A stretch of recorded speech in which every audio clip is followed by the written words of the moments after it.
start from the top. Where do you sit on manscaping? I mean, I do it every so often just to kind of keep it under control, but I don't shave myself completely. So you're just a control man? I'm all about control. You never just, every once in a while, just go completely 12-year-old boy? No. Go pure bald? No. I used to do that, but then it growing back is hell. Now, I did that recently is why I'm asking. Because I just felt why not? I'm bored. Are we keeping this in? Oh, of course.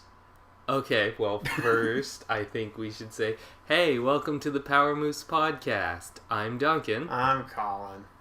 And we're talking about manscaping for some ungodly reason. It's a relevant topic.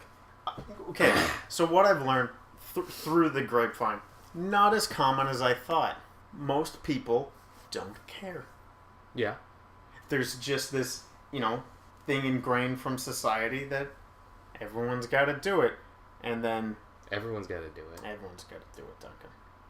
I've never heard that Porn before. told me so. Porn told... Doesn't matter where you look at porn. If you're watching, mainstream normal porn, shaved. You're watching Japanese, hentai, manga. They're mostly children. No. Maybe we should cut that out. Too late now. We're already down this rabbit hole. No, magic of editing. I'm just going to hard cut that sentence out. No, you got to keep it in. Now, is this some sort of recent fascination, or is this something you've been doing for a while? I guess I'm a maintenance man. Yeah. But once in a while, I'm like, fuck it. That wasn't really what it was. Is this something you started doing recently? Or just, a long time ago, you're like, maybe I should start? Talking just manscaping as a whole? Yeah. I've been probably doing it since it was relevant. Once you hit the age of someone might see me pantsless, maybe start taking care of it. Just a little. Okay. So do we want to get into our weeks, or are we still stuck on manscaping? Well, that rolls into my week. Okay. Because I went to a party yesterday. Or 2 days ago. Boy, we're going to talk about this on the podcast? And you just never know. So, I shaved her bald, I don't know. It was probably a week or so ago. No, so it's fine now. Okay. I was ready for the party. I planned ahead. Yeah. But I can't go too much into the party without just talking smack about multiple coworkers, as that's all that was there. Yes, let's avoid doing that as much as I'd love to hear the stories. But you want... No. I think I started with my week last week. Start with yours. My week, if you can't tell by my voice, I've been sick most of the week. You sound fine now. Oh, but I sound real nasally, and my kitchen is just covered in a mixture of snot, yogurt, bran, and walnut. Because I've just been sneezing all over the place while I'm eating, and it's awful. Well, you know what's good for getting rid of whatever you have? Not walnuts. Maybe have a diet of oranges. Maybe. I've been eating a lot of vitamin C tablets. Some green tea. I've been drinking that, yeah. Let's see. I played Not a Hero, the one with Bunny Lord. That sounds right. Not a Hero. Not a Hero. No, I played that too. What do you think? I played for a while. I got pretty, what I feel close to the end. Okay, you played more than I did then. If I were to compare it to Hotline Miami 1 and 2, I prefer Hotline Miami. I didn't enjoy... it kind of had that Hotline Miami feel to it a little, like it was trying. I think it was trying to be different, but clearly inspired by it. Quick moving, in, out, shoot. But I think my biggest problem was, in Hotline Miami, you take a few hits, you're done. Yeah. You take a few hits in Not a Hero, you can you've got a generous health bar. Yeah. And, I The cover mechanics I didn't really enjoy all that much. Well, to me, it feels like it was trying to be two different games. Like, the running and gunning, you're like, this is Hotline Miami-esque. But then it's like, here's a cover system, just put everything on hold. So I almost never used it, and then would die. Yeah, but, I don't know, I find it's, you remember when Borderlands 2 came out, and they had that trailer where it was just running and gunning, and memes! Yeah. It kind of felt like that. It's like Hotline Miami, the meme. I wouldn't go that far. But I agree that Hotline Miami's better. Yeah. But they're different enough that, like, if you liked Hotline Miami or didn't like Hotline Miami, I would still say give it a shot because they're different enough. Yeah. I don't know. Maybe all I'm saying is that the entire time I was playing Not a Hero, I was thinking, man, I really want to play Hotline Miami. Well, it definitely has a better soundtrack. Oh yeah. I can't remember anything from the Not a Hero soundtrack. Other than that, I'm still watching anime. Anything new? Nothing new. Just sticking to the saga of Tanya the Evil. When was that one? It's the one where it's World War II and the Germans have a little magical girl with a bolt-action rifle and she's just goring people. That one. With the power of God. So it's an anime. Oh, it's an anime. Definitely enjoy it. She's crazy and murderous. And then the quote-unquote Germans are like, oh no, we can't have her on the front lines. Dress her up and use her as propaganda. And then the entire time she's sitting there like, I hate this. I hate every second of this. And then God will pop down every so often and be like, so, you really need to have a little more faith in me and, champion my cause. And she's just telling God to suck it. Now, does God have a physical appearance in this? Or does he just speak? He possesses other people, other things. All right. I was just curious what he looked like if they gave him a physical form. In this, I'm trying not to give too much away because in the second episode it kind of reveals a lot more of the story. And in the first episode, it's just trench warfare, people being blown to pieces. Like, you remember in Saving Private Ryan when they're storming the beaches in Normandy? Yep. And people are just being blown apart, and there's blood everywhere. Except there's a little magical girl flying up with her bolt-action rifle just shooting down at people with artillery spells. And she's just laughing and psychotic the entire time. And then she's just like, hey God, give me the power to just wipe out the battlefield. And then she does just that. I said I'd check it out. I don't know if I'll get around to it. If it makes you feel any better, no fan service. It does make me feel much better. Because she's like 10. That has not stopped them before. Yeah. Didn't watch Riverdale. That's fine. You told me days ago you weren't going to. Yeah. Didn't play the For Honor beta. That's fine. Told me days ago you weren't going to. I've been playing a lot of Grand Theft Auto online. Which is really kind of weird because once Red Dead Redemption 2 comes out, they're ending the online services for Grand Theft Auto Online. See, I didn't know that. Yeah. No, they did the same with Grand Theft Auto 4. So I'm kind of sitting there going like, well, I'm going to try and experience the most out of it while I can. And, does that have a decent player base? Because you're starting, what, three and a half years in? Yeah. 3.5, 4 years in to the game? Yeah, it still does. Most of the people are 12-year-olds that just yell expletives at me the entire time. And other words. And then just shoot rockets at me and I die, and I'm like, well, I guess I'm just gonna stick in passive mode for the next God knows however long. And everyone, like, I find it weird because Grand Theft Auto comes out and everyone's like, oh my god, Grand Theft Auto, it's amazing. And they're like, yeah, we got online play too. You can do heists, you can do this with your friends, you can kill your friends, you can do this and this and this. But there's only 4 heists in the game. Yeah.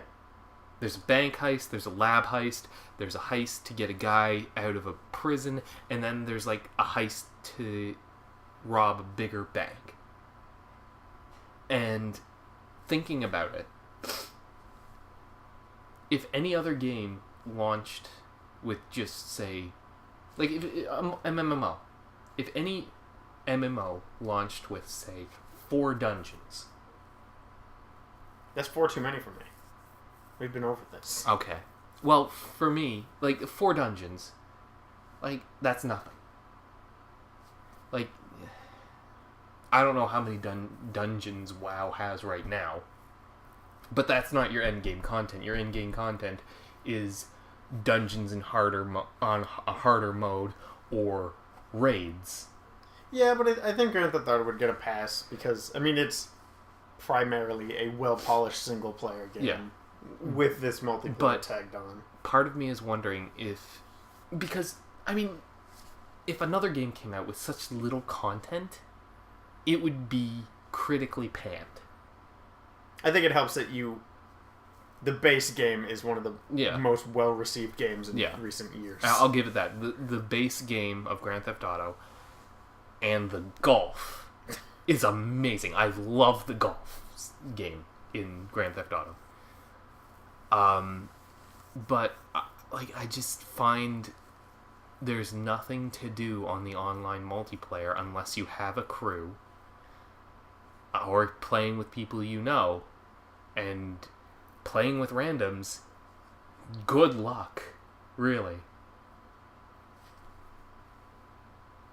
So that's been my week, trying to figure out, why people like Grand Theft Auto online, and then getting murked by 12-year-olds. So you don't have anyone that you play it with to experience? Because I know I don't play, and I have no intention to. Not at this point. Well, not right now, no.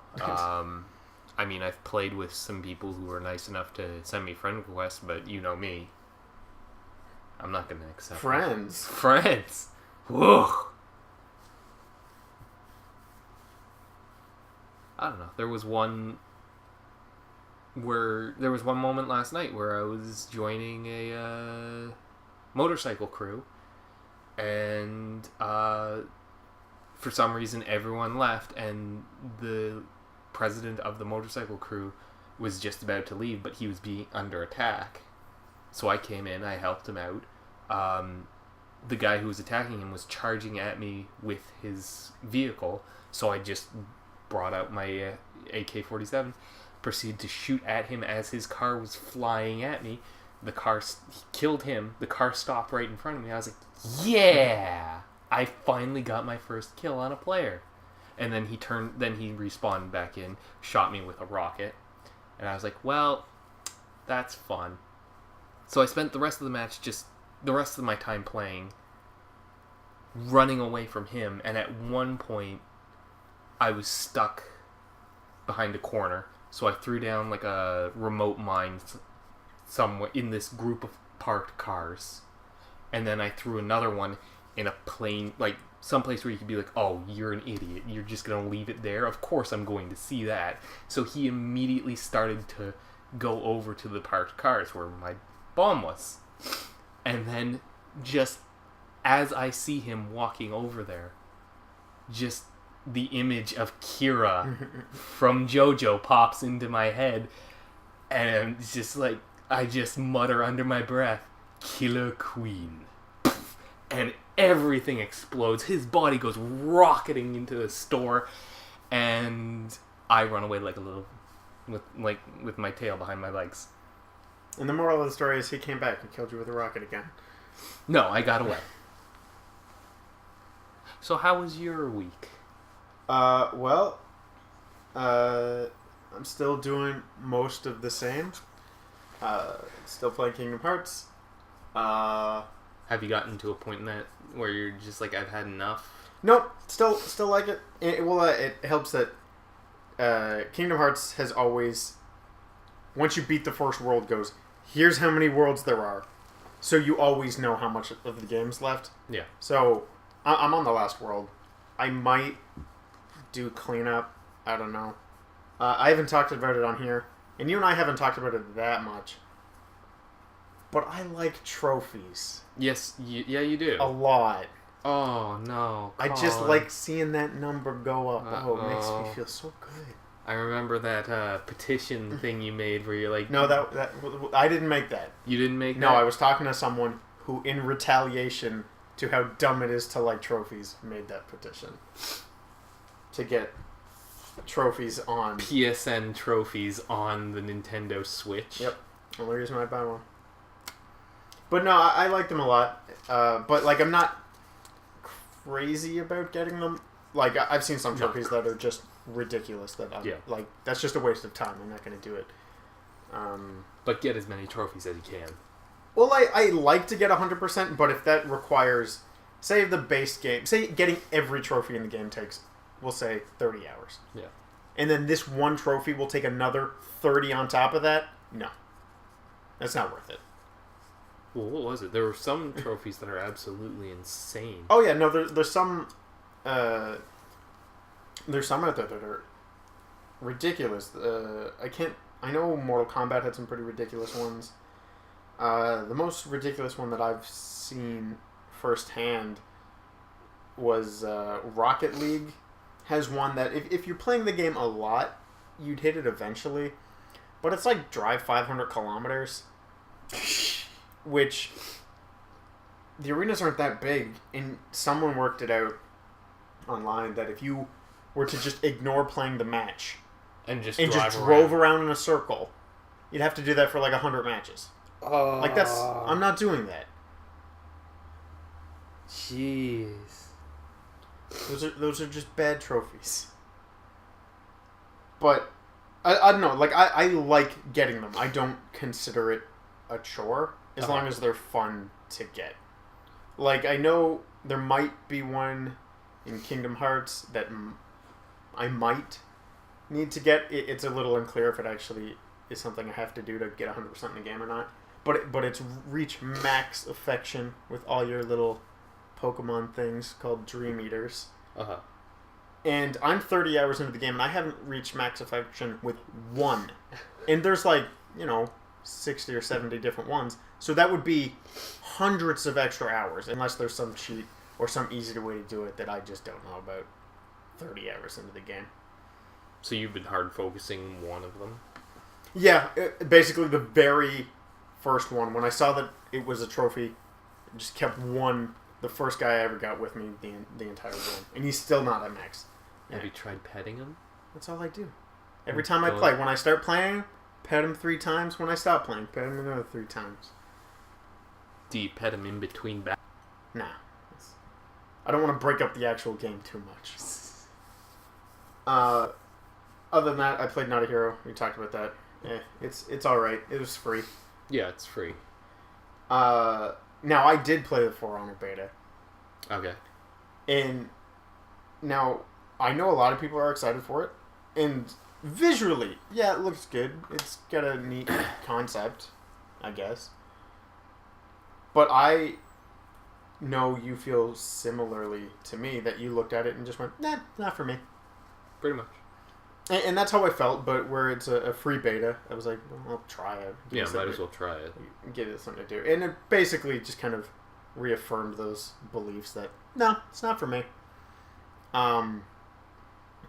We were talking about this yesterday, but Kingdom Hearts plays at 60, and For Honor plays at 30, and when I'm switching back and forth, that makes For Honor seem very slow in a game that should feel fast. Oh. You have no idea how much I love that. Because you always gave me a hard time about frame rates. Well, I do, because I think 30 is fine. And I think if I was only playing For Honor or only playing 30 FPS games, it's probably fine. But when you're switching back and forth 30 and 60... That 30, yeah, it's and noticeable. especially when... Like, Kingdom Hearts isn't an action... Well, I mean, it is an action game, but it's not like Revengeance. You don't need that quick, super quick... that like frame by...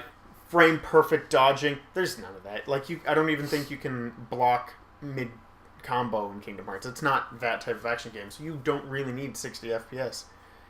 And then you go to For Honor, that it's all timing based. Yeah. And they're like, here's 30. I'm like, I don't like this. Now, is that because this is primarily a beta? You think that they haven't worked? No, out all the bugs? I looked it up. It looks like that's what they're aiming for. Ooh, a locked 30. Locked 30. Ew, that's gross. Which normally, like I said, no complaints. I've played other online games that are a locked 30. That doesn't bother me. But when you're when the gameplay is timing, because I don't know if you've seen much gameplay. No. The gameplay is essentially rock, paper, scissors with swords. Yeah. High attack, low attack. Well, there's low high. attack. There's just high, left, and right. Oh. There's no low. And the game shows you what the other person's going to do. So you don't even have to learn the tells of the character. You don't have to learn, they're holding it like this. That means high attack. There's a little reticle on the character that says they're going to do a high attack. They're going to do a left attack. They're going to do a right attack. So it's literally just read what they're doing, block accordingly, and attack on the opposite side. Now, there was a game on Steam that was apparently a lot like For Honor, but it was like single, like duels. Yeah. I can't remember for the life of me what it was, but the only real way you could tell if they were going to do a high attack, a low attack, or medium attack, or attack from the sides was by the positions of their arms. Yeah. Like, which you probably could do in this, because there's very clear stances for each one. But the game just tells you they're going to do this. They're going to... Oh, that's... And you can just... I mean, and it's... Blocking is just the flick of an analog stick. So you can, once they're in their attack animation, just go flick and block it every time. So it's literally just who fucks up first. I would honestly say there's no real skill in the game. I'm sure someone would argue it. But to me, it's just who's faster. Uh-huh. There's no, I outskilled you with, like, I rolled behind you and blah, blah, blah. No, the game told me exactly what you're doing, and I was either faster at pressing a button than you or slower. And that's the only way. Now, once you get into a... Now, maybe it's because I haven't played enough, but once it's a 2-on-1, just give up. Just put your controller in. You'll lose. You can't win. You can't win a 2-on-1. Well, I'm sure there are people who could. Oh, I'm sure people have. I was fighting a guy 2-on-1, and he... I don't know if it was some skill or what, but he exploded, and I died. I don't know what happened. Or maybe I get hit by some environmental thing. But anyway, there was an explosion, and I was dead. And I was like, I don't know how that happened. But, again, it's not a bad game. And I've gotten some flack for this lately. Because people are like, how do you know it's a shitty game? It's not. Having actually played it, it's fine. It's just not for me. And it's just... The game, clearly, from all the trailers, is like, what are you going to be? You're going to be the samurai? You're going to be the Vikings? Are you going to be the knights? And so when you start the game, you pick who you're loyal to. Yeah. And this is where it's super weird, is that... Once you pick your locked? I would prefer that, honestly. I get why they don't, but to me it's weird on something that plot-wise and concept-wise is so locked behind these three factions hate each other. Yeah. That... So I end up picking the samurais. I hate that I did. Because, of course you did. Of course the guy who watches anime picked the samurai. You barely watch anime. No, but I still do. If anything, it would make more sense if I picked the samurai. But I really just picked them because I was reading their little descriptions of, what they're fighting for. And I'm like, I like that one the most. So I picked them. But... When I'm fighting for the samurai, because they have, this big global Dominion map, which is actually kind of cool. It's, real time, do you want to fight on this front? Do you want to fight on this front? And it sort of has the seasons, like Overwatch, or really any competitive game with seasons, where you just see who wins the most spaces on this big map. And that is kind of neat, honestly. But I can go fight on the front, 4 samurais, go fight some knights, but I can play as a Viking. That's weird to me. Huh. They just let you play as whoever you want. Well, I suppose... Which I get it, because you want to be able to play more than 3 characters, because it's just 3 for each. But on something that's so heavily team-focused, it's weird that they just go, no, the teams don't really matter. So, like, when I was playing, I was a Viking, and I had 2 knights and a samurai on my team versus 4 samurais. And I was like, now see, that team makes sense. Well, I suppose every kind of warrior has their strength. Yeah. And yeah, I fooled around with some, and they play differently. Not vastly. I still haven't played the quote-unquote fast type. But there's a guy, just your standard, I don't remember if he has an axe or a sword, but just one-hand weapon and a shield has been my go-to. And I'll probably play the game more tonight, where it's just got one more day left of the beta. But I definitely have no plans on buying it, especially where I still got things to play, and there's things that are more interesting coming. What company is doing this? Ubisoft.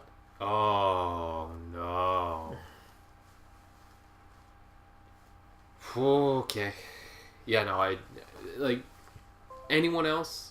I would have been fine with it. What was that? Don't worry about it. Okay.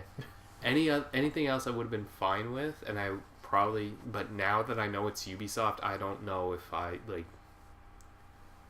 It really hurts me to say this because there are some Ubisoft games that I enjoy, but lately, Ubisoft's kind of been shit in the bed. I mean, Rainbow Six Siege. It's all right. Yeah, it's all right, but. Then you've had games... I like Watch Dogs 2. They put out a 3-hour demo. Play the game for 3 hours. Okay. And it's nice. It's funny. Well, Radio Towers? No. No Radio Towers? I thought for sure there was Radio Towers. Just because the last couple Far Cries had it, and that racing game, The Crew had it. I can't speak for all games, but like... I haven't played the last 2 or 3 Assassin's Creed. I haven't played one since... Black Flag? Was it Black Flag? I feel like I must have played one more recently, but I don't think I have. But I played Far Cry 4. Yeah. And same thing, Radio Tower. But and this goes back to the same reason why I like trophies. Just like seeing those numbers go up. So like getting all the radio towers... Getting all this, getting all that. Oh, it feels good. So they scratch an itch, but I haven't played. Well, so do hard drugs, but yeah. Well, I'm too poor to afford them. That's the market cut-in that Ubisoft has. Is we scratch an itch and we're cheaper than heroin. Actually, I don't know the going rate for heroin. That might not be true. With our terrible dollar. Heroin might be cheaper. Maybe. But other than that, yeah, went to a party, which I actually kind of want to segue off of that, but I'll go back to that in a second. And then we yesterday both saw John Wick 2. Yes, we did. Which is great. And Duncan and I talked about this earlier. We're going to talk about both of the movies / just everything in general. And just spoil the fuck out of it, really. But we'll do that at the end because we understand the movie's been out for like a day. 4 days. Oh, it came out Thursday. Thursday? Yeah, that's right. So we'll do that at the end. We'll talk about that more in detail. Because Duncan and I, big fans. Yeah. But back to the party thing. You're not party people. No. And I'm not either, really. But I still do it. Yeah. But you've gone to parties. I've seen you at them. They're work related. Oh, work parties. 100% of the time. But that's I've still... never gone to an act like other than the one our mutual friend. I wouldn't count those. Okay. It's like 10 people. Then no, I haven't. I have never been to a real party. But I would count the work ones as a real party because while it is co-workers, there's like 200 people, 150, 200. Well, now, yeah, 200 people. And most of which we don't talk to. No. Now, do you have to like amp yourself up to convince yourself to go to a party? Or where it's a Duncan is getting some throat lozenges. No, it's usually I go, okay, I'm going to the work party now, and then the entire time I'm there, I'm screaming internally. Now, see, I've gone to a few, and now I wouldn't count these. I guess I haven't really gone to parties that often either. I haven't gone to a quote-unquote house party for over a year. And even then, it was still relatively small. Yeah. But I've gone to, I've gone clubbing semi-regularly. I don't know. Handful of times a year. I guess that's really not that often. But, that's an environment that you wouldn't be caught dead in. I'd probably die before I done. I would probably be so anxious that I'd just have a heart attack before I got in the door. Well, yeah, see, I was kind of hoping you had gone to at least one party in your day because of the regiment I had to put myself through to go to this party on Friday. And while many of it was coworkers, many of them weren't. And I went to this house I've never been in, and I arrived fashionably late, and it was filled with people. Oh. There was a lot. Now, it obviously wasn't filled to the brim. You could walk around. The kitchen you couldn't really move. So this was an actual house party? Yes, this was an actual house party. Okay. So how many people are we talking? I mean, it up and down throughout the night, but I'd say peaked at 40 or 50, which is a lot. Yep.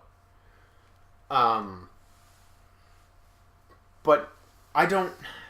That's not really my scene. Yeah. And so I put myself through a self-hate regimen. Okay. Where I basically, quote-unquote, killed off the nerd weeaboo inside of me to become this party person and leave the fucking house on a Friday. Which is unheard of for me. I was going to say, you had the taco shirt on, you had your glasses, you were taking selfies, and I was just like, who is this that is Colin? very much not me. If I'm taking a selfie, that's a different man inside. Now, the taco shirt. Get a taco shirt, Duncan. I'm not getting the taco shirt. For anyone who doesn't... I would rather get... you remember back in elementary / middle school, those shirts... The button-up shirts with, Ryo and Kenshin on them? Yeah. Oh. I'd get one of those before I got a taco shirt. If I'm just gonna throw... If I'm gonna throw away my dignity, I'm just gonna go the whole 9 yards. Now, I can speak from first-hand experience on multiple occasions now. I've gone out with the taco shirt a few times, and to anyone who doesn't know, I have a shirt. It's a dress shirt that's just covered in pictures of tacos. Shockingly, lady magnet. Because you see someone in a taco shirt in public, they go, that man has A, a sense of humor, B, clearly doesn't care what other people think about him. Okay. And I have gotten to talk to many a man and lady over the shirt. It's a good conversation starter. But yeah, basically, when I got home Friday, I made 3 terrible decisions in a row. Okay. Bought some poutine. There's the first one, yeah. Went and got a chocolate bar. Got an energy drink. Oh, Jesus. And had all 3 within 10 minutes. And And then I just sat there, weeping in a corner, to be like, this can't be my Friday. I gotta go to that party. I can't go out like this. So I showered, got ready, and left. In which ended in its own awkward thing of which I confused my left from right, told the cab driver to go in the wrong direction, and now I'm too anxious to tell him I've given him the wrong directions, even though I'm looking at Google Maps on my phone going, we're going farther and I have to pay him for this. So did you eventually just get out and walk up? I was dropped off at the incorrect location and walked. Beautiful. But yeah, I guess that was my week. Was pretty standard, barring the last day or two. Yeah. Now you find anything you want to talk about this week, Duncan? You can say no because I got a handful. Well, not really, but getting back on Grand Theft Auto again. Turns out it's still selling. Yeah, that doesn't surprise me. I listened to and I shouldn't say listen to, but I either read them or listen to another podcast that'll mention the sales numbers only for PlayStation. Yeah, usually. Grand Theft Auto is regularly top 10 every month. Yeah, like in the past 3 months, it's shipped like 5 million copies or something. Yeah, like it's still insane. It's still 3 or 4 years later selling better than brand new games. Like that's insanity. The games like maybe not the single player game, but the multiplayer game, which I'm sure most of these people are like going, "Oh, I want to play the multiplayer." It's ending when Red Dead comes out. When Red Dead 2 comes out. Now, see, I don't know how many people know that though, because I would consider myself pretty in the know. Yeah, I check gaming news, on the reg. Didn't know that. Yeah. I think it's stupid. They shouldn't. Well, it's the president, or what? Not the president, but someone very high up in the Rockstar. He's a parent company of. He came out and he's like, so yeah, we're in the entertainment industry. We want to make things that entertain, and I can't remember the exact quote for the life of me, but it was the most bullshit reasoning. And I could understand. I could understand if you were going to take, like, say, Red Dead 2. Oh wait, no. He's hoping that people who enjoyed the online portion of Grand Theft Auto 5 Online will migrate over to Red Dead Redemption's 2 Online. See, I think that's reasonable to think that a large chunk will move over. I don't know, because it's hard to say, because without looking up sales numbers, Shot in the Dark, Red Dead Redemption didn't sell nearly as well as any Grand Theft Auto. Yeah. At least any of the, big ones. But I could understand if they were going to say, okay, we're going to wait till the next Grand Theft Auto. Yeah. And then cut the services to Grand Theft Auto Online then, which will probably be in, 2020. Well, to me it seems like that's almost like a, what is it, shooting your chickens before they hatch type moment. Like, wait and see that Red Dead does well first. Yeah. If it's doing well enough, and I get it, Rockstar's one company, and I don't know how many people work there. I imagine not that many where they take... I mean, they put out great games. They've got studios all over the world. They do, but, I mean, there's only the one. Yeah. The one making Grand Theft Auto and... Well, no, because I think Rockstar London and one of the Rockstars in the US were working on it. And well, one of the studios is the main one. The other ones, would be... They outsourced to different studios. But yeah, that's silly to can a service without knowing how well your next one's going to do first. Yeah. However, I will always appreciate a game company that's upfront and doesn't give a fuck what you think. And one of my, while the end product wasn't amazing, I liked it, and it's usually on sale on PSN for like $4, and it's totally worth $4. The Order 1886 came out in the height of, we need multiplayer. Give us multiplayer. And they basically came out and said, we've made a tailored single-player experience. Fuck off. And I went, I like you. I'm going to buy the game just off that quote of like, no, we don't care. We don't want to make a multiplayer game. We don't care that that's the it thing. Yep. And now, granted, the sales of that game reflected that. But I like a company that's got, got a little oomph. They don't care. They just don't care. Cojones. Yeah. Let's say what they want.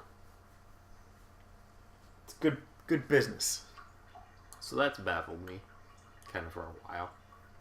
Of why they're doing it? Yeah. Well, honestly, how much would it bother you if you jumped in on Grand Theft Auto Online when it came out? Like, I'm guessing you'd be done by now. Probably. Yeah.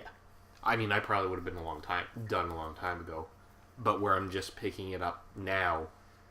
I honestly think you'd be done now if there was any other game out there, but there's just nothing you're looking for right now.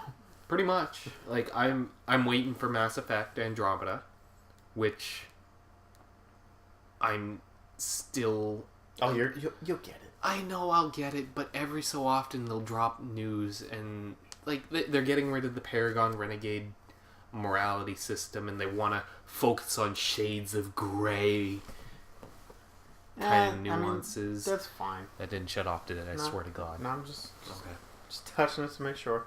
And just every so often I'll, like, I want it so bad.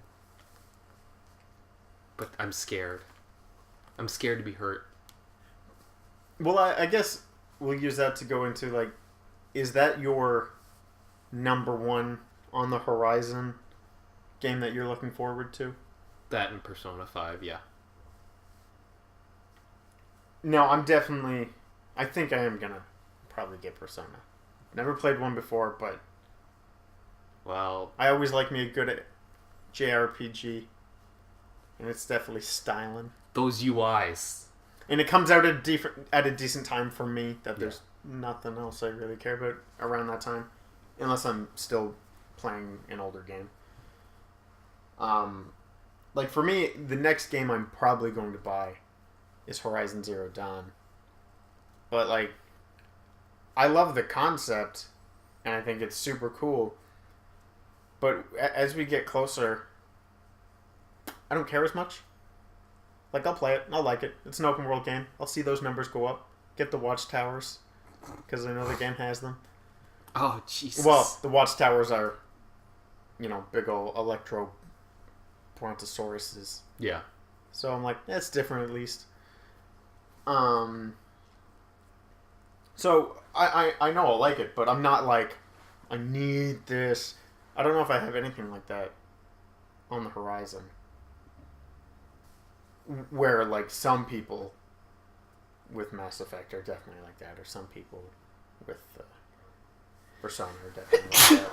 Oh, Mother of Christ. I mean, I guess I'm getting like that for Barclay's Shut Up and Jam 2, whatever the actual name of that sequel is called, because it's like 37 words long. Because I just keep seeing little tweets here and there that they're still working on the game. And I kickstarted that game in 2012. Oh, Jesus. That game is still not out. Yeah. And that was like early 2012, because it was like estimated time of delivery, end of 2012. It's February 2017, and that game doesn't have a release date. Oh, Jesus. But they still post on Twitter. I still know they're working on it, so I don't feel too bad. Did they put out builds or anything? Or no. Kind of like previews? But I have seen gameplay. Okay. Recently? It's been a minute, but I also haven't super looked into it a lot recently. Okay. I just once in a while will go on their Twitter and be like, are they still working on it? Yes. Alright. Keep waiting.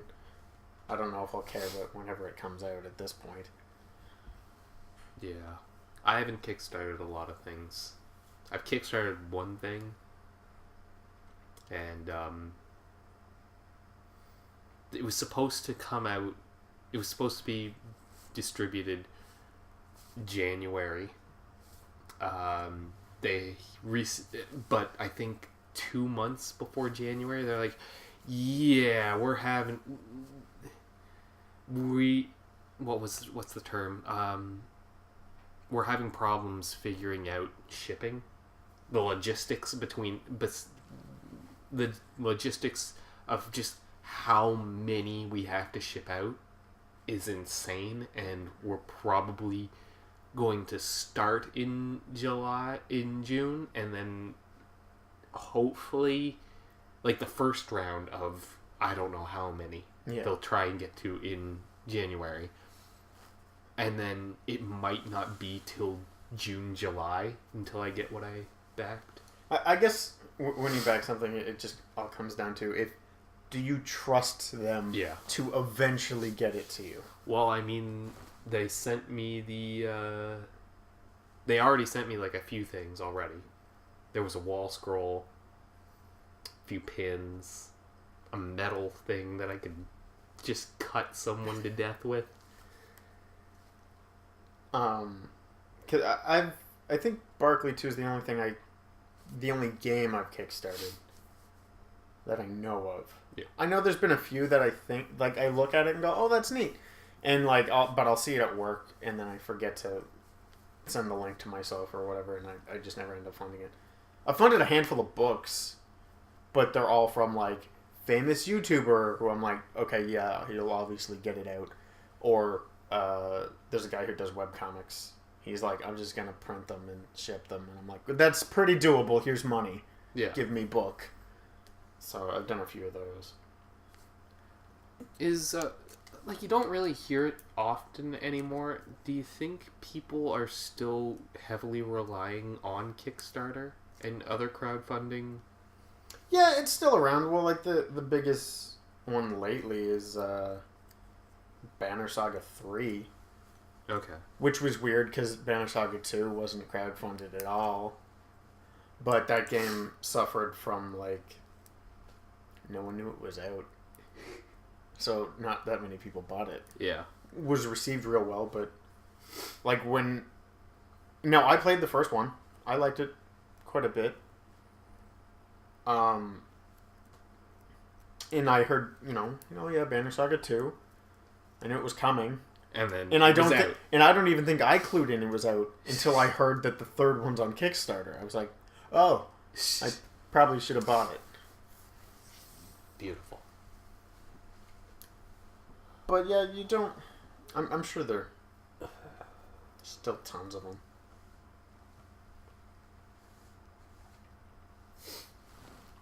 So is there anything you wanted to talk about? Oh, yeah, I got a whole bunch. Got a whole bunch here, Duncan. Save us, Colin. I talked about that.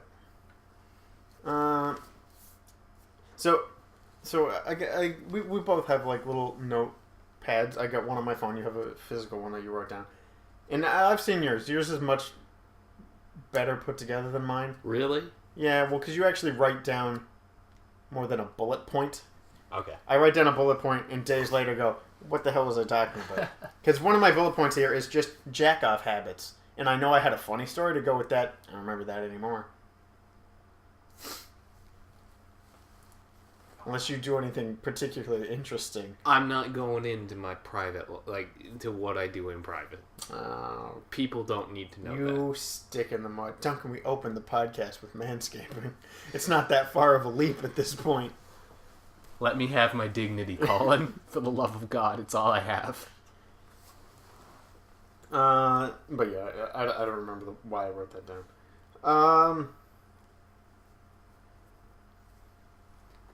I'll talk about this on here. Not that anyone would really know, because the amount of listeners this show gets does not correlate to how many Twitter followers we have. So they're not getting to the social media. So that, most people don't know that this started and ended. But you do.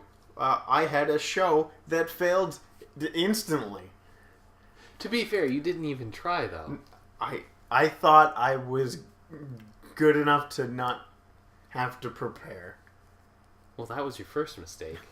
So, to basically explain, I wanted to do my own sports show on the channel because Duncan doesn't like sports, and I didn't say I never liked sports. It's just I know very little about sports. Duncan doesn't like sports. Duncan doesn't like the UFC. Can I say that? Is that fair? Yeah, that's fair. Okay, because it was specifically going to be about that. And I had this weird idea in my head that I would be some perfect sports announcer. And then after multiple recordings and hearing myself, I am not that. And then I guess the tail end of that story is I deleted it all. I'll probably never do it again. Recording alone is scary. And also knowing what my commentary was, and then last night watching the fights that I predicted and seeing how horribly wrong I was just across the board. Yeah. Makes me go, I really don't know what I'm talking about. Well, I mean, it's kind of hard to predict something like a fight. Well, yeah, but it's not like I was like, this guy is going to win because I like him. I'm like trying to break it down, be like, this guy lost this way and this guy lost this way, so this will happen. No. I got one right. Oh? Which was, I got the way wrong, I just got the who right. But that was a gimme. It was like, super famous guy versus a no one. I'm like, it's a no-brainer, I got this. Now, what would have happened if that nobody just... Big money if you bet on him, Oh, wow. Which, okay, you know what, we'll tear this into, have you ever, or currently, have had a gambling problem? No. I have. I remember you telling me about this. And fights was... Now, I like a good slot machine, sit down, have some drinks. Yeah. But I'm good with that. I can keep that under control. I'm very good with go in with X amount in cash. Yeah. Once it's gone, leave. I can keep that under control. But then I see betting odds on fights and be like, if this person who has literally no chance in hell of ever winning, I can get my money back 20-fold. Oh, God, Colin. And the problem was, that worked once. So I was like, no. So it can happen again. How much did you win from? I've won a couple hundred. Okay. Which is, decent money. And it was from not a huge bet because it was just one of those, the odds were so lopsided that I'm like, I'm just going to bet on this person in the hopes that I win money. And I did. And that probably started the problem. Yep. I haven't done it that much lately, but I still get that itch. Still get that gamble itch. Colin, give me that money. Look at these odds, Colin. I'm like, oh no. Yep. No, I've never. I mean, when I was working at a welding shop, we'd do kind of like a lottery pool, but yeah. $5 every week. That was about it. Yeah. See, that's pretty under control. So that's definitely fine.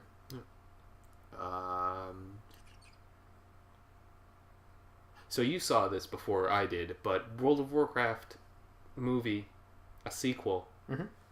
Maybe. And now, the World of Warcraft movie was terrible. It was okay. I'd say bad. I mean, terrible is strong, but I mean, it was like getting what, 7 out of 10. Maybe. I don't know. I can't remember. I was just looking to fill air. But I know it sold. It did quite well. It did well in China. It did well overseas, but not in North America at all. Well, I guess who you ask. IMDb gives it a 7. Metacritic a 3. Ooh. And Rotten Tomatoes a 2.8.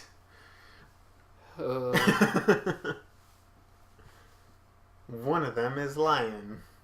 Might it be the one who's drastically higher than the other two? Oh.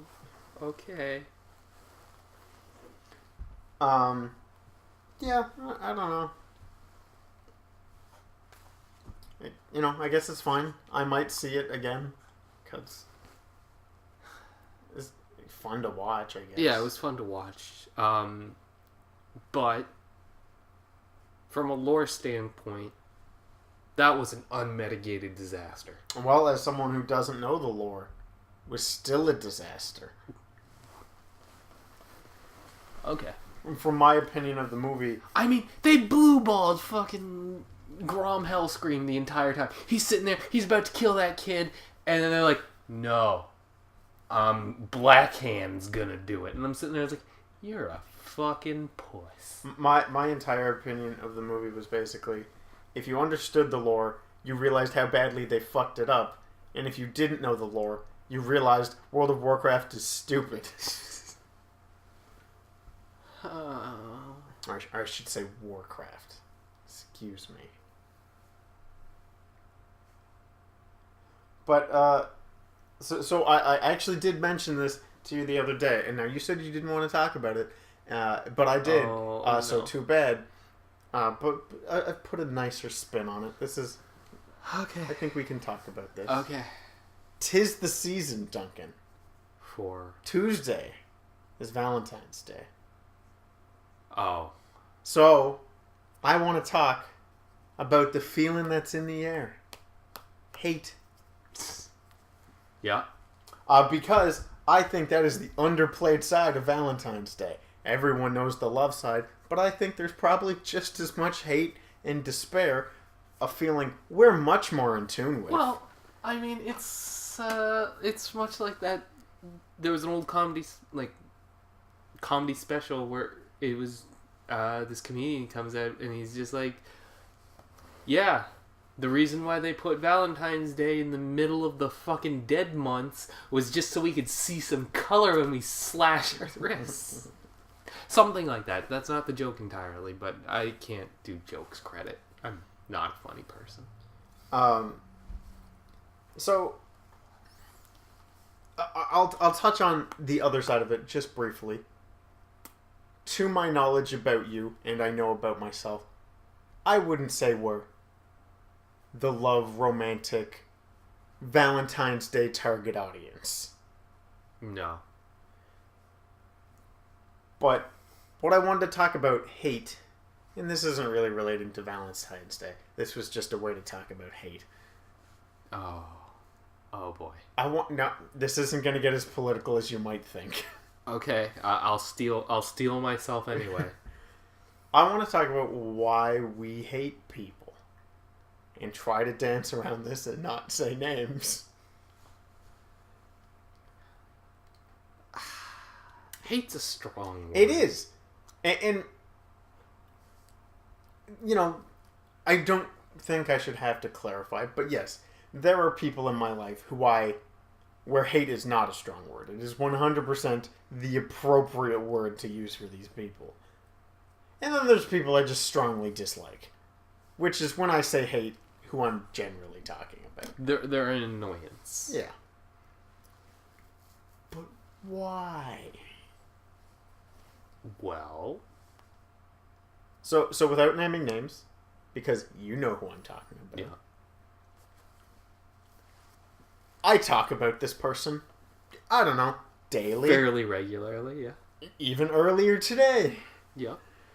That I don't hate them, but a lot of things they get on your nerves. Bother me. And I would use the word hate, colloquially. I said that word wrong, but yeah. But doing some soul searching on the long, cold walks from my apartment here. After you forgot the cord for the microphone. After I made my third trip today to your apartment. Yeah. I realized I think we're all just a bunch of hypocrites. Yeah. Because this person in general, and even if I look outside of this one person, I go, I don't like this person because they do this. Because they think they're better than people. Yeah. And why do I hate that about them? Because I think I'm better than them. humans are just garbage. Okay. When someone's like, I'm smarter than this person, I'm like, you dumb bitch. Like, I'm smarter than you. Alright, we've got the gender out of the room.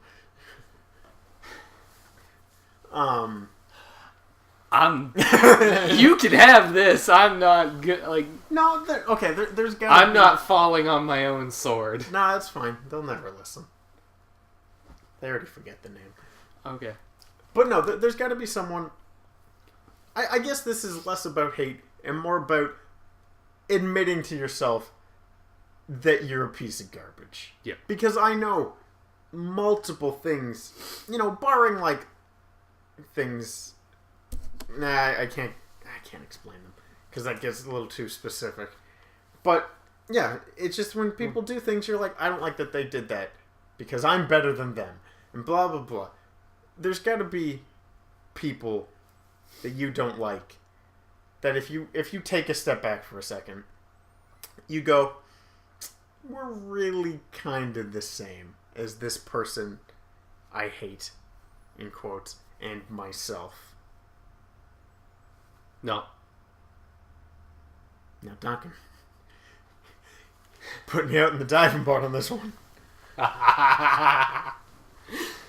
No, it's just usually there's just one person I can't be with because just can't. They Well, I get some people just don't click. Yeah.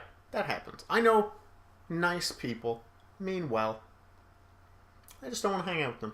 I just don't care to speak to them. But I have no reason to hate them. But I mean, generally, once I get back into my apartment, other than corresponding over Messenger, the outside world just ceases to exist. The outside world ceases to exist. Now, see, where I have a nice view overlooking... I completely isolate myself. I do what I want to do. And everyone else can be damned. For all I care. Oh, I wish I could do that. I spent too many nights. Well, you've been to my apartment. I have a decent view. You looking out over the city. city. You watch those sick drag races. Yeah, I do. But I'll take a nice cup of hot cocoa and just sit and look at the city and be like, look at all those people who, if I knew them, I'd probably hate them. Yeah. And it basically comes down to a fairly recent, revelation to myself, to anyone who's talked to me specifically in the last 6 months or so. It's probably not news to them. I think I'm just a hateful person. I think I just want to hate. Yeah? And I don't know why. I honestly think if I was left alone, like, I'd be okay with that. But unfortunately, humans are social creatures, and in like that Vsauce thing showed us, if you're left alone without any stimulant for 48 hours, brain damage occurs. Yeah. So as much as I like to say I want to be alone, I couldn't imagine 24 hours without some sort of human contact. Well, there's this one I can credit the comedian, and I know the joke quite well. There's a great Patrice O'Neill bit where he mentions that he wants to be alone, but not alone. Yeah. He's like, if women could just be in the vents, like, so I don't see you, but I know you're around. He's like, that would be preferable. And I know I'm ruining the joke, but that's essentially the joke of like, we want to know there's someone for us around. But we also just want to be isolated. Yeah. Well, not isolated, but like there are people outside in my apartment building. There's people just outside. Yeah. At any moment, I could go out and be like, "Hey, you're a person." I'm not going to do it. No. Because I think there's someone down the hall that just blares their music like at ungodly levels at 2:00 in the morning, and I'm just like laying there going like, I would really appreciate it if you would just all jump off your balcony. It's 2:00 in the morning. Well, okay. So I'm sick. on the topic of music, Okay. Into a slightly friendlier topic. Thank Jesus. Earlier this week, I was kind of hit with a flash from the past of music I used to listen to. Okay. And I want to know if there's any music that you used to listen to okay, so there's music that I listened to growing up that will always hold a place in my heart. Yeah. And I'll hear it and I'll go, oh, those are the good old days. But if I were to hear it for the first time today, I'd be like, this is dog shit. Yeah. Is there anything like that for you? Back before middle school, when S Club 7 and the Spice Girls were big, I was listening to S Club 7, Will Smith when he had a career still. I would still argue that Will Smith's Men in Black's 2 credits, Nod Your Head, still a decent song. But yeah, S Club 7. I don't think I could listen to... Are they even still around? I mean, they're not making anything new, I doubt, but Yeah. they might be around. But, S Club 7 and Will Smith, like, back when Gino Godzilla... Or was that Puff Daddy?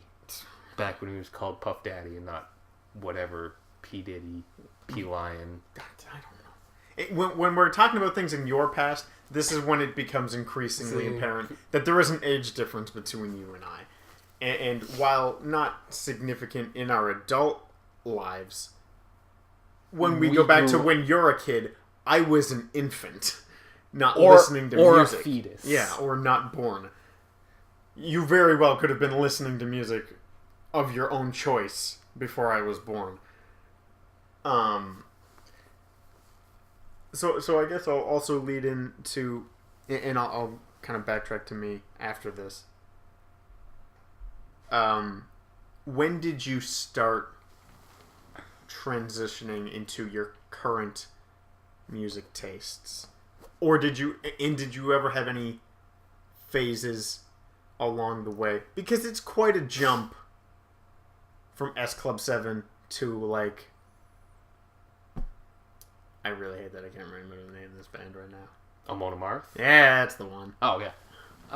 Well, there was, S Club 7, that would have been before middle school. And then there was a long period of time from middle school till really about almost the end of high school where I wasn't listening to music. I was just sitting there going, there's nothing I like. And then one of my friends had, back when burning CDs was a thing and MP3 players weren't that big yet, he just slacked in a disc of just a random assortment of music. Marilyn Manson, Rammstein, and some other... And just hearing Firefly for the first time, I was just like, this is what I want. This is everything. And then that would have been like middle high school. And this would have been almost the same time as YouTube was kind of coming up. You mean coming back? Most people don't remember they existed long before Vertigo came out. Okay. No, YouTube. Oh, I thought you said U2. No. Well, then excuse me. But there was one AMV where it was Gundam Wing played to Firefly. And it's the entire time it's just Gundam Heavy Arms just lighting things up with his dual fucking chain guns. Now not being... That AMV's gone. Yeah, probably.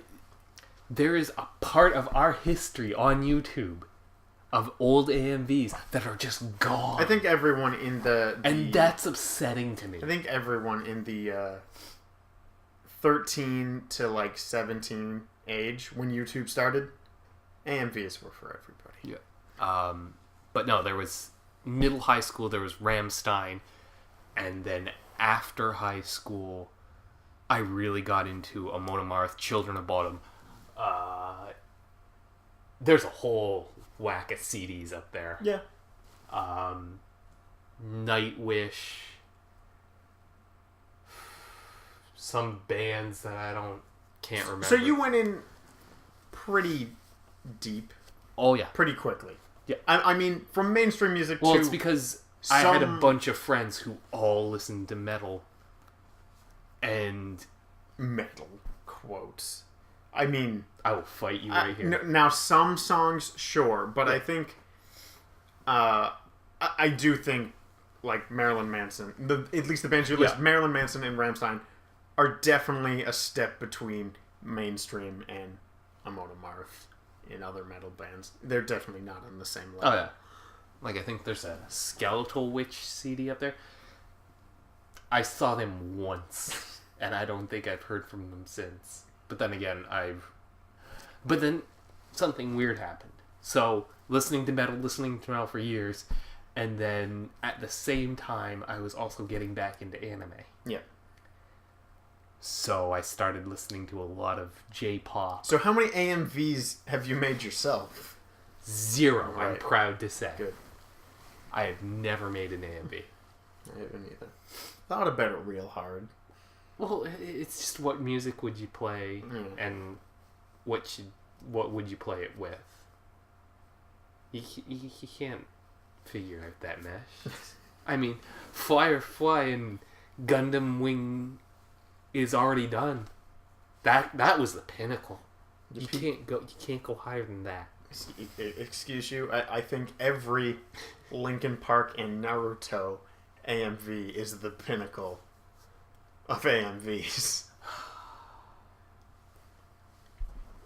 Is there anything else we want to talk about, or do you just want to go into spoiler? Well, I want to talk about my music.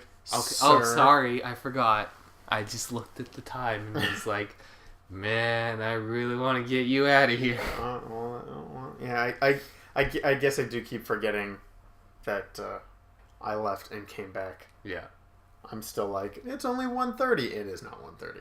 I'd like to cook It is dinner almost soon. 5. But no, yeah, so I started with, early Spice Girls, Backstreet Boys, NSYNC. But that was like... I was just listening to it because the people around me listened to it. Because I was like, mob mentality. 5 or 6 years old. I wasn't picking my own music at that age. And then shortly after that came like Sum 41. Blink 182. Blink 182, of course. Trouble Charger. Yep. Ooh, that was a shot in the dark. They got that one song. 100 Million People. I think that's the name of the song. That's one of their later songs with like all the other bands like Avril Lavigne and Sum 41. It's around the same time that the internet's favorite song, "Wake Me Up," was out. And then I went into and the reason why I asked if you ever had phases is because I go all over the map to get to where I'm at now. Okay. So shortly after that stuff, which at the time I embarrassingly thought like, oh, dark, because I listened to Linkin Park. Oh, I think I might have a few Linkin Park CDs up there. If I were Hybrid. If I were to interview past Linkin Park Colin, yeah. He's the type of kid that you'd put on the TV and be like, oh, what'd that kid do? Oh, school shooting. I'm not surprised, really. And I'm trying to laugh. I'm dying at the same but no time. air comes out. Then I went into Eminem around that time. Like, pretty deep into Eminem at the time. I'll stop. No, it's fine. It's trash and I don't like it. Yeah. Good. Then hard into classic rock for a while. Okay. And that was spawned from a guy I was friends with who I thought was cooler than me. He listened to classic rock, so I'm like, maybe that'll help with whatever problems I were having at the time. I don't know. Sally wouldn't dance with me. Jimi Hendrix would solve my problem. Jimi Hendrix. Jimi Hendrix did not solve my problem. Then deep into blues. Where is this trip going? I told you. That's why I specifically asked phases. Okay. Because there was just weird moments. Where you took a detour. Then there was a time where, again, I wasn't listening to music. It was exclusively comedy. That's all I would listen to. But then my like... See, you went mainstream to Rammstein to, you know... I would say that's a Rammstein, like I said, pretty mid-ground to what you're listening well, to I mean, now. Amon Amarth is pretty mainstream. If you're into metal. Well, yeah, but metal's not mainstream. Well, then that's a problem. See, you went waist deep in the metal pool right away. You're like, the pool seems nice, and you just kind of jumped in. Yeah. But you didn't take the diving board in. You weren't crazy. I put a toe in. Just one toe. Because my start into this world was Alexis on Fire. Okay. And that's where it starts. Okay. Are we going to get to Doom Parrot, Necrogobblecon? No, because that's where I'm at now. You know this. Yeah.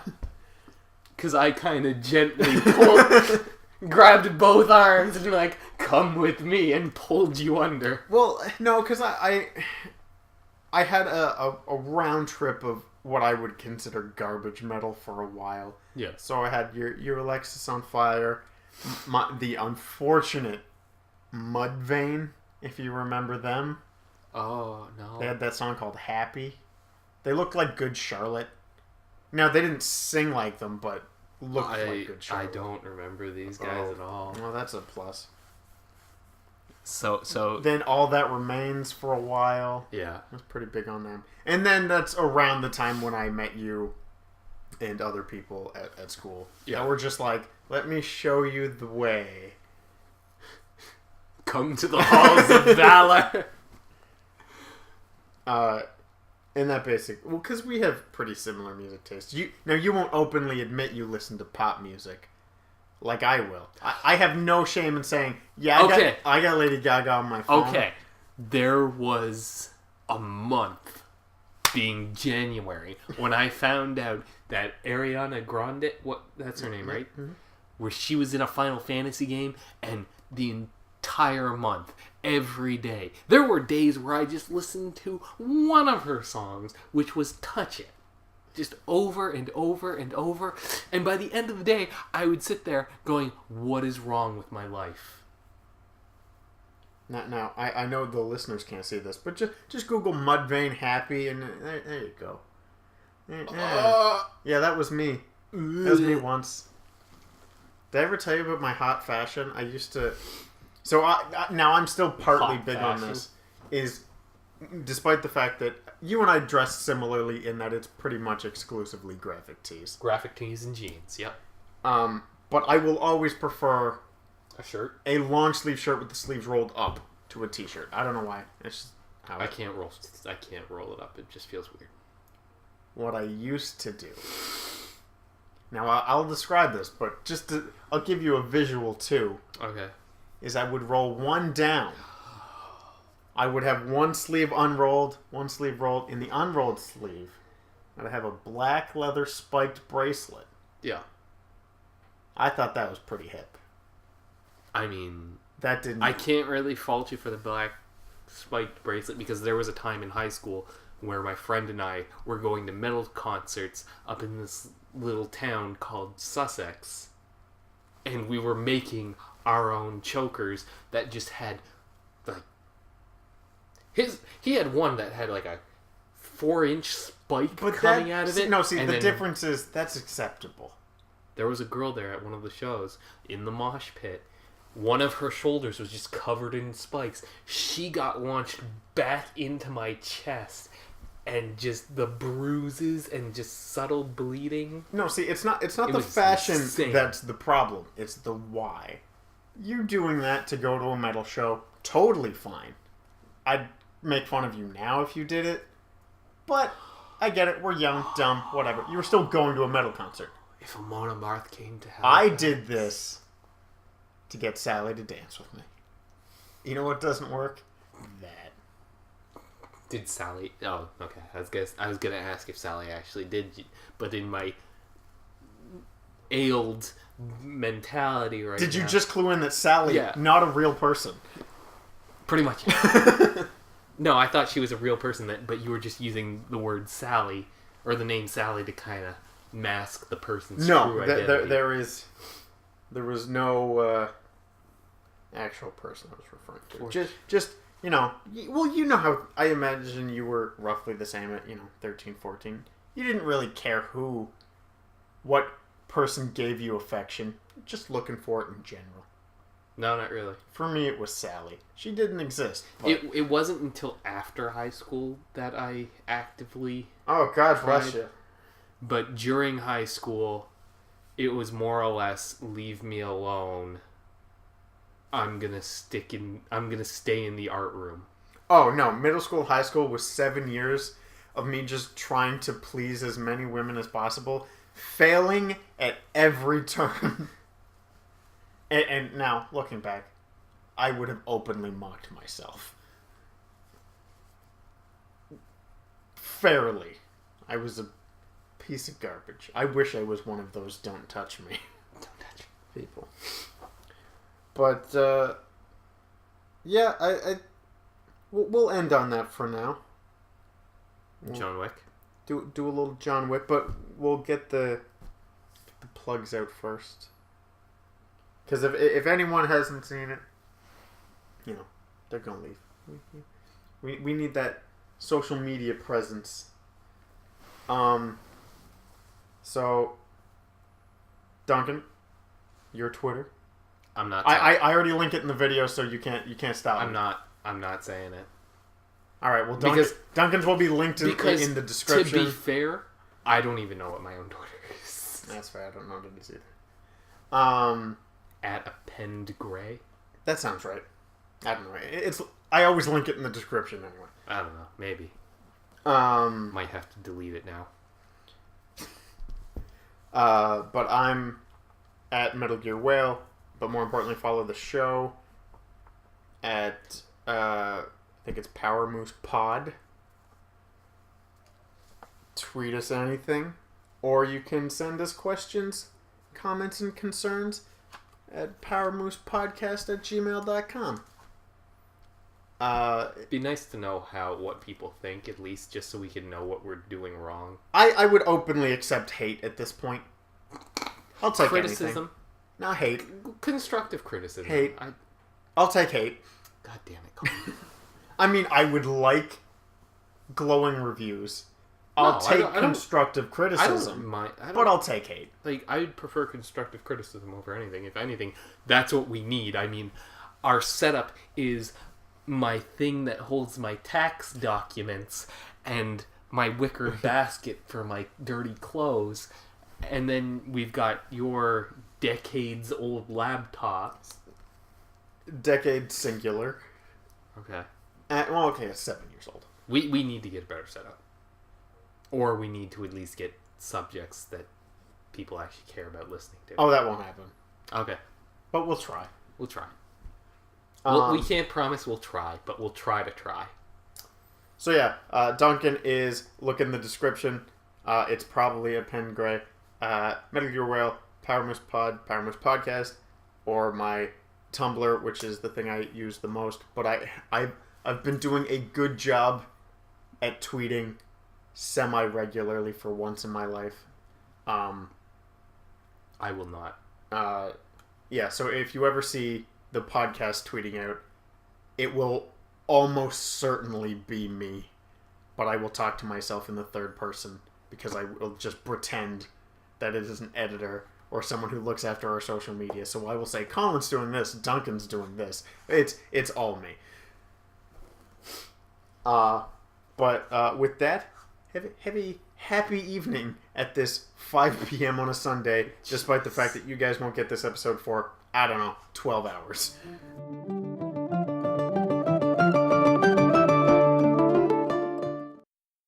So we gonna spoil the fuck out of John Wick? Yes! So now it's fucking John Wick time. So, let's hold off on the second movie. Okay. Start at the first. Okay. Now, when was have you seen the first one since it came out? No. Okay, I recently rewatched it. Not like I have to see this movie. The second one's coming out. Yeah. I was just showing my parents. We were trying to kill time, and they like action movies. You don't really have to pay attention to, which ultimately, John Wick. That is definitely what John Wick is. So I saw it. I don't know. I think it was back in January, so that's pretty recently. What do you think makes John Wick as good as it is? Because I have an idea. I think it's the... there's a lot of lore. It's not explained at all. Well, okay. So, I will... Like, they have this whole world, but they don't... They're just like, okay, go, go, go. We're following John Wick. We still know nothing about the world. Yeah. And we're 2 movies deep. Yeah. We know... And I hope it stays like that.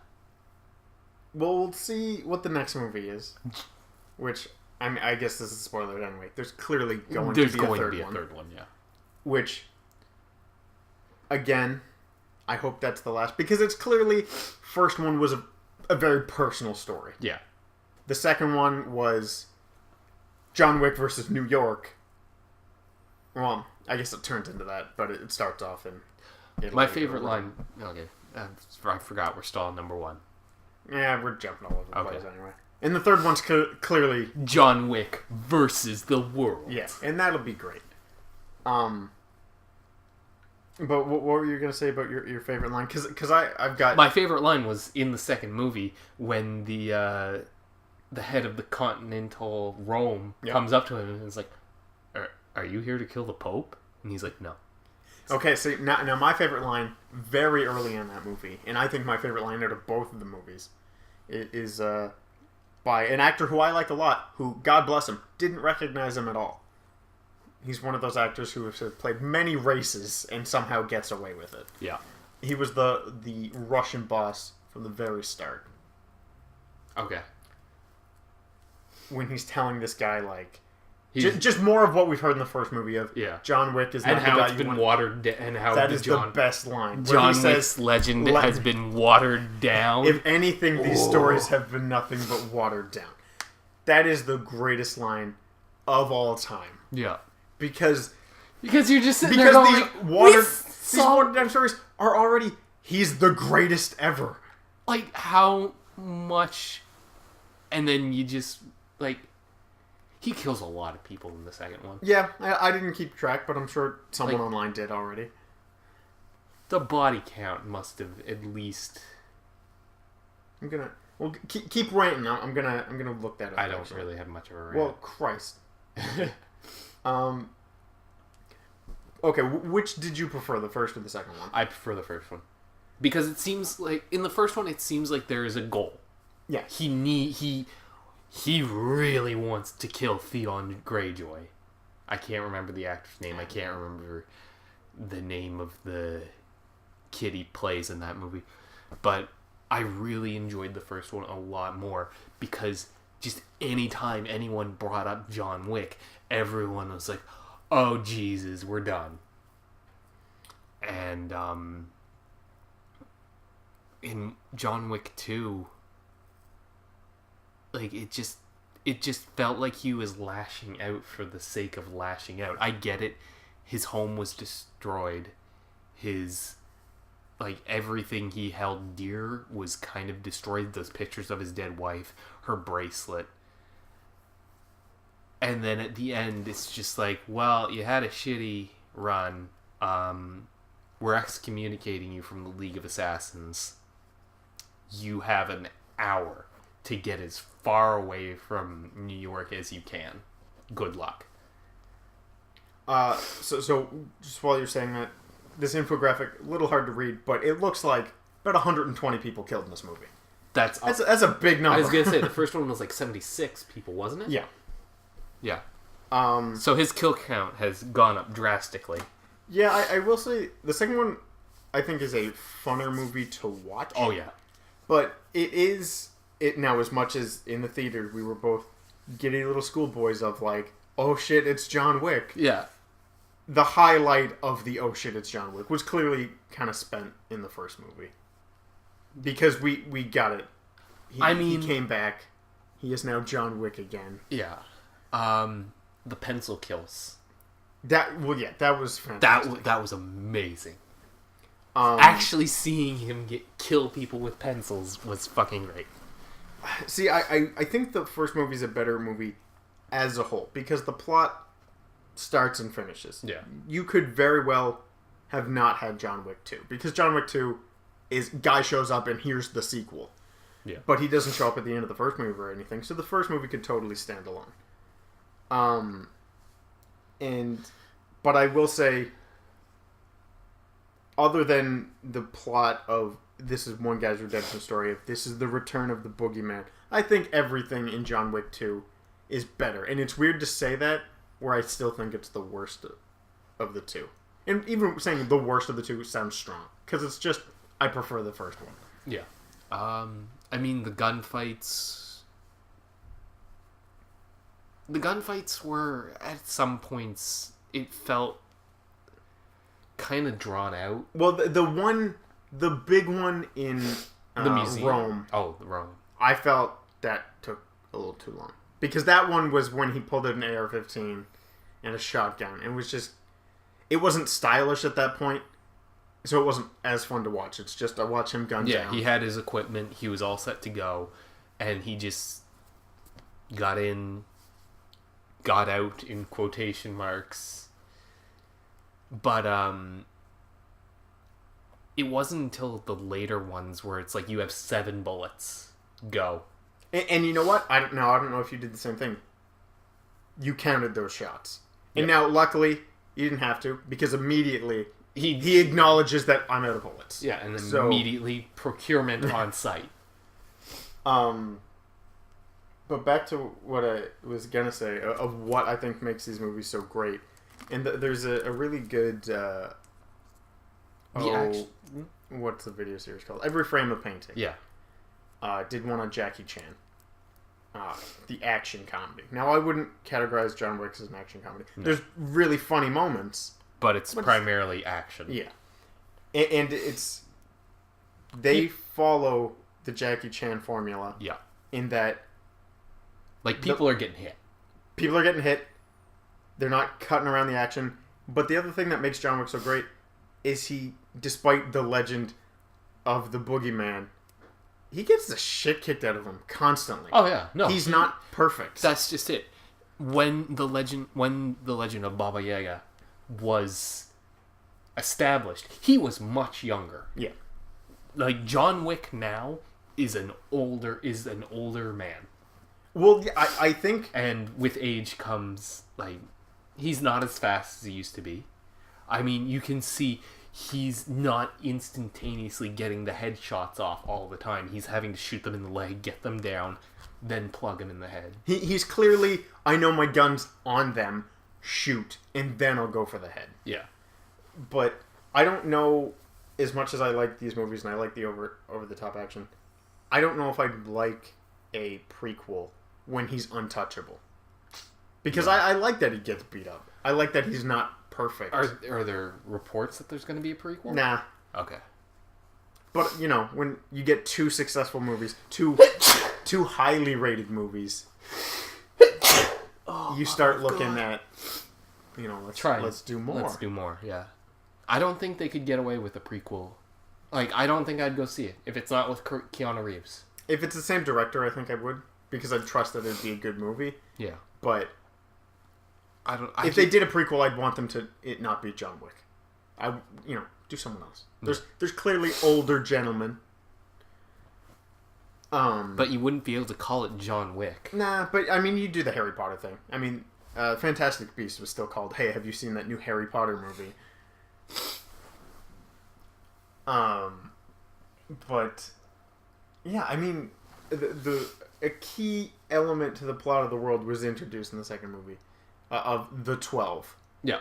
No, 12 or 13? It was 12. Okay. And we've only ever seen 2 of the 12.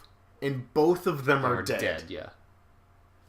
That leaves a whole 10 integral plot characters we've never seen. So, do you think that John Wick versus the world is just going to be him? I imagine all 10 of those die. And okay.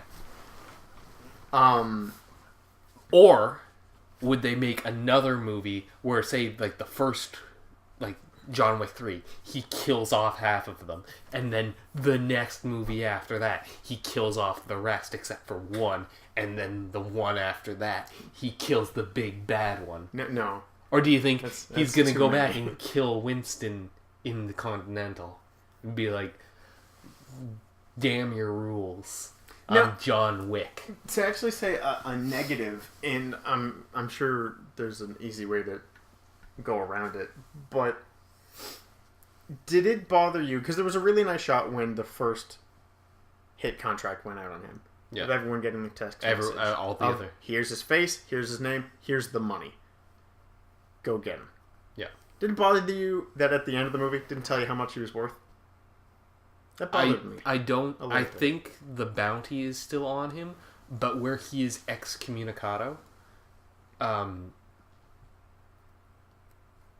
he's seen. I don't know what it goes back to that. It's like, what happens when one of the one of the assassins is declared excommunicado?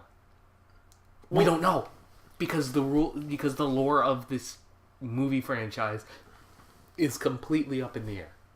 And the fact that... So I assume the bounty is still on him. It has to have gone up. I don't think it did. I think the bounty is still at 7 million. And then on top of that, he's declared excommunicado. And so people are still going to be after the 7 million on his head. And whenever him being declared excommunicado is... I assume that's a shoot on sight. Yeah, if one of the assassins sees him, they are obligated to attack. Well, see, that's what makes me excited for the third movie. Because, you know, there's that one scene where everyone in New York is after him. Yeah. And it's a great montage of shots of him fighting people you wouldn't expect, sanitation workers. The whole underground homeless ring that every homeless person in New York is an assassin. Well, I don't think they're an assassin. I think they're working with the mobster. They're in the know. Yeah. They get the same gold coins. So... Yeah, the top guy is clearly an assassin because he gets the message at the end. Yeah. That, like, John Wick's out. But yeah, does that mean the other people get it too? Like his tailors, did they get it? I'd assume so because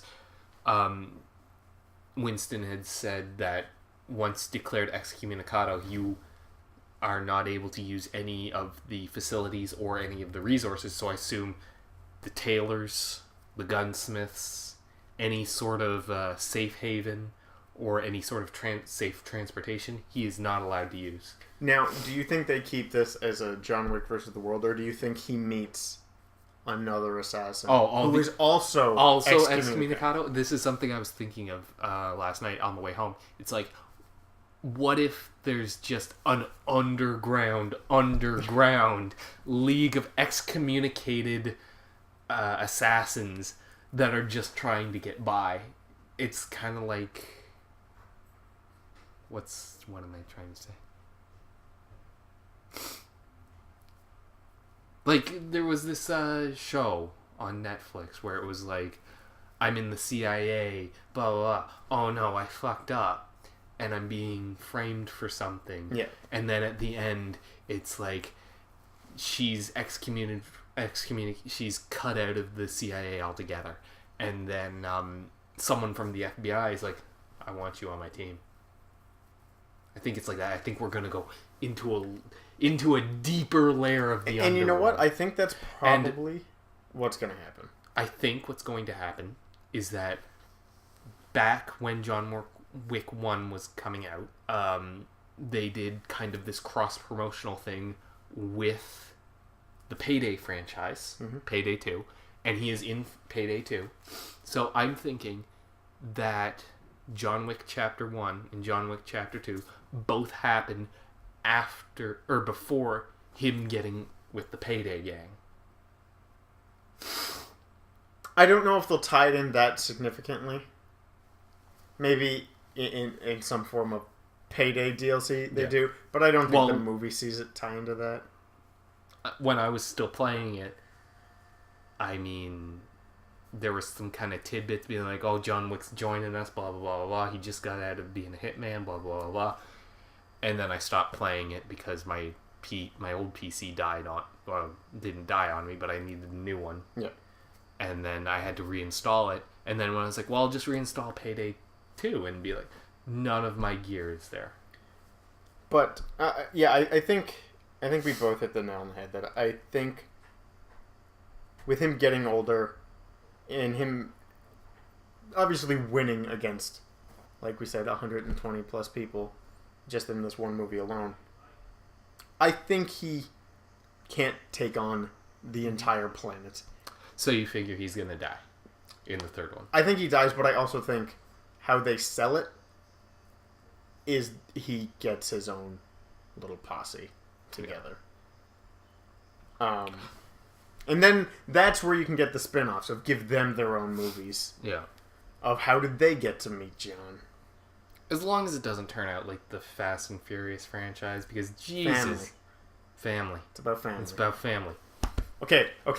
Can we make a mutual agreement if we go to see John Wick 3 and he finds his little group and it's 5 or 6 people and they go, John, well, family. It's about family. Can we just walk into the theater? I mean, I think I'd be dying at that point. I would just, tears would be streaming down my face, and I'd just be going like, it's about family. Would you become one of them? It's about family. It's about more than guns. It's about family. It's about family. Now, what if The Rock's in it? Oh, what if The Rock is part of this gang? And also Vin Diesel. What if it's literally just the cast of Furious? Too Fast, Too Furious, John Wick. I don't know how to tie those names together, but John the Wick. The Fate of the Furious. Well, yeah, that's the name of the new one. Fate of the Furious. Two John, Two Wick. Two John, Two Wick. Yeah. Too Wick, Too Furious. What if he finds his clone? There we go. That's how you get 2 John Wicks. He's just, we cloned him. When you retired, we couldn't go without the boogeyman, so you have a clone now. Le Infant's Wick. One with the recessive and one with the dominant gene. Call this solid wick, liquid wick, solidest wick. That name's too dumb. They just call it something else. It's Steve Wick. Steve Wick. Well, I mean, Gas Wick. That's a board. Gas Wick. Yeah. You know what is dumb and anime? Even though we're clearly talking about Metal Gear Solid, it's anime. That's dumb. Oh, that's dumb anime. I almost want it to go that dumb. That the 12 are John Wick clones. That the other 10 are well, they're just clearly him. not. I mean, in John Wick 2, you see the big room where Cassian is like to the 12, and everyone's like, and then John Wick comes in and is like, everyone's like, oh shit. Well, yeah, but I don't think the 12 are there. You don't think that there's at least 1 or 2 of the 12 in Maybe. that? But it's not like we saw everyone's face. I suppose. I almost want this to go full anime now. We've got 2 great movies. Make one for the nerds. Okay. John Wick fights John Wick 10 times. Pull. Now, this is a deep pull because I know you don't follow the lore. But okay, Kingdom Hearts. Yeah. We'll tie this in. Organization 13 used to be an organization of 13 members. Yeah. And then due to voodoo nonsense and time powers, it is now an organization of 13 people, of which all 13 members are the same person at different times using a time machine. Oh, that's some collusion? It's just old man him, young him, kid him, in various adult forms of him. Okay. And it's all just him because of time powers. Give me that in John Wick. The table of 12 are just 12 John Wicks. Even the 2 that we saw die are just also John Wick. That's free. That's free. You John. can take that. That's free, John. Keanu, if you're listening, please be listening. I'd love that. You know what? I'd take that. Our current average listener, if one of them was Keanu Reeves, take it all day. Oh, I'd love that. Keanu, you're doing this podcast a damn shame by not tweeting it. But that's it. Good. This is gonna go off the goddamn rails if we keep trying to bring this to make the I'm fading fast. John Wick anime. Long story short, if us spoiling the fuck out of it still makes you want to see the movie and you haven't, go see it. It's real. It's a real good movie. I'm calling it early. The guy beside me and his wife were just, you could hear them audibly cringing like the second that knife went up in that man's groin. Now, I think I said this on episode 1 that I was calling it early. La La Land, best movie of the year. Yeah.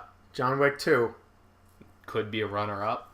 I don't know if I'll say runner-up, but Giving it a run. it is not an easy question for me anymore. Okay. It is definitely calling it one of the best movies I'll see this year. Now, we still have to see Lego Batman, too. Yeah, but we'll see it eventually. Yeah. Spoilers. The Joker's in it, and he hits him.